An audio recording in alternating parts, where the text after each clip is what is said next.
All right, everyone, going to be jumping into the round one preview here for the Sentry tournament here in Hawaii.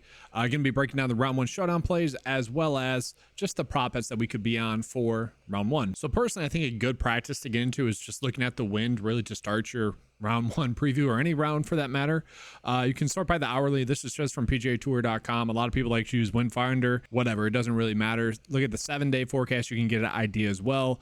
We're going to see 14 mile per hour winds again, guys. At 15 mile per hour is when we start to see the wind really play a difference in scoring. And for the most part this week, we're not worrying about winds too much. If they're only going to get up to 17 18 mile per hour winds, sure, maybe someone might catch a bad gust here or there, but for the most part, we're not too worried about winds. So really, this should be a straightforward type of week. And one stat that we're going to be paying attention to is going to be the birdie or better percentage at the Sentry Tournament Champion specifically.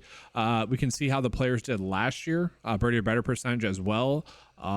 So pretty much field average about 32%, which you can also see right here. That's going to be about 5.8 or so. So when we get into something like Underdog, you guys will see maybe the prop bets that we should be looking at. Again, looking at birdie or better percentage, we can see 5.5 or so for most of the players, which is going to be correct. So it's just whether or not you think they're going to get more than that. So we can examine that as well. So first and foremost, what we can do for prop betting specifically is look at the prop line differences that we might be getting between PrizePicks and Underdog, seeing where we might be getting a slight edge. So I just want to call out that the projection data that we have, we can use it as a good tool for sure. But what we're going to see is that it really should be at literally between 6 and 5.5 for basically every single play. So if we were to sort by like PrizePicks edge, we're not getting a big edge there, maybe the other way, but we're not. Like typically speaking, for prop betting specifically for me, I want to find an edge where the line is greater than or less than 1 to either bet the over or the under. And so we look at Underdog edge as well, and we're just looking at birdie or better percentage right now, birdie or better made, I guess, in this regard. We're not getting really any edges. So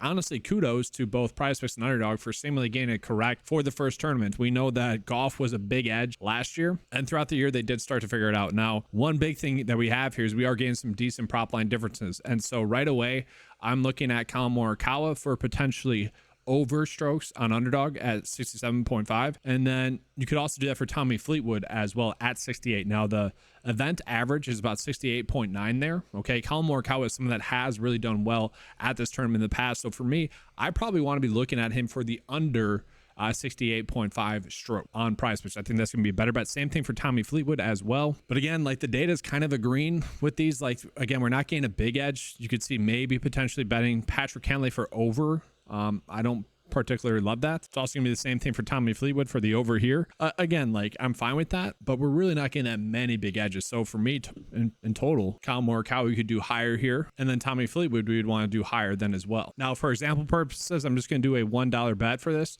You can't do it. That is what's right. I don't love that. I actually really hate that. A way that you could kind of hedge that is by doing lower birdies or better for Tommy Fleetwood, which we can see is projected to get 5.4. So really not a big edge there at all, but not a terrible one as well. That is basically us trying to hedge this by saying he's going to shoot over 68, so he's not going to make all too many birdies. Now, we know golf, yes, there's going to be bogeys made and eagles and whatnot. It's not exactly the best way to go about doing it, but that's Underdog is forcing us into attacking a slate that way. Now, we are getting some other props for PrizePicks as well. We're going to see we're getting greens in regulation and also birdie or better. So what we can do is we can take a peek at potential ads. So we got Sanjay in for over birdies or better compared to Lucas Glover. I think that that's one we could actually get behind. It's not terrible, but we can see that's really going to be the best one.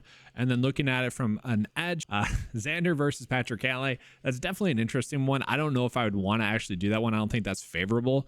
From there, you could like double dip the chip with Lucas Glover for say, kind of bet on him having a bad day, because then you could do Emiliano Grillo for over his line. Let's see here, Siwoo Kim versus Akshay. I don't know if I exactly agree with that. Again, I want to be looking for lines that give us like a 1 for the edge. And then looking at greens and regulation, it does seem to be that they are overvaluing the greens and regulation a little bit. Now, I will say that the wind is going to be easier this week, and so maybe they do get to an extra green and regulation hit. The average, though, typically around 15. Okay, you can see that the event average is typically like 14.75 for greens and regulations hit. And so all in all, like we could blindly bet on these golfers to not hit greens in regulation. We can see maybe Corey Connors, maybe Tom Kim, where they're not as long as hitters as Collin Morikawa, Patrick Cantlay, or Scotty Scheffler. I would be kind of fine using those guys for under greens in regulation as well. Now, I do want to point out a little strategy you guys could do when trying to figure out which players to be on for showdown purpose. You could literally do this, sort by projection for what PrizePicks and Underdog think, and see, all right, which players do I want to go on that might be underpriced right away. Seb Straka could be someone that you're looking at potentially there. You know, you could do it by underdog line as well if you wanted to do it that way in that regard. Obviously, we need to get the lines for everyone, but that's an easy way to kind of figure out maybe which players you want to go in on. Or the easier way, go into the showdown tab, select the round that we're going to be in, so round 1 obviously there, and you guys can get all the data points for kind of which plays are going to be the best plays and really why.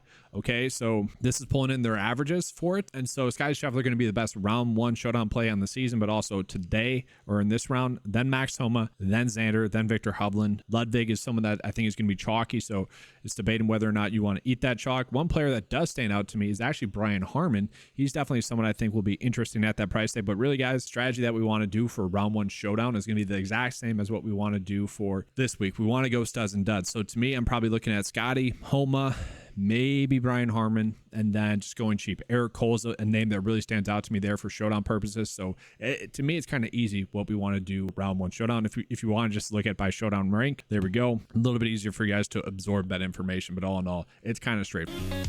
But that's going to be all for this video. Quick and easy video there for you guys. Make sure to give a like and subscribe to the channel. I do appreciate that. Trying to grow this channel as fast as possible. Trying to get to 500 subscribers really in the next 2 months or so. That'd be pretty awesome. Thank you guys for watching. Let's have a good slate. And as always, let's keep cashing.